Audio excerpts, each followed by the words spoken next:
Мамлекеттик ипотекалык компаниянын электрондук порталына кирүү үчүн мамлекеттик ипотекалык компания тарабынан берилген логин жана сыр сөздү колдонобуз.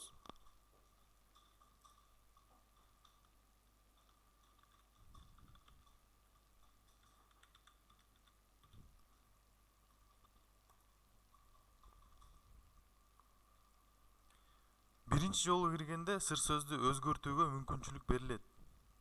Бул коопсуздук үчүн жасалган.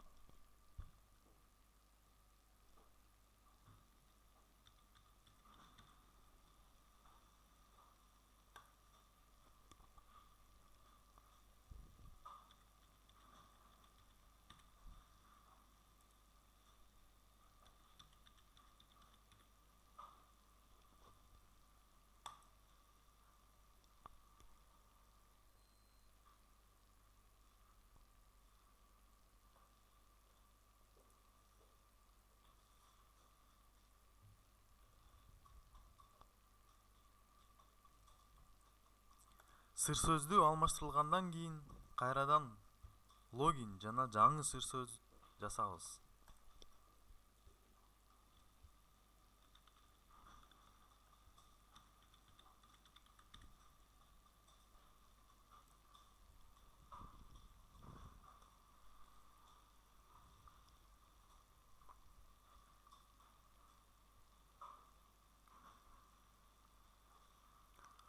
Ушундай жол менен биз мамлекеттик ипотекалык компаниянын порталына колдонуучу катары жеке кабинетине кирдик.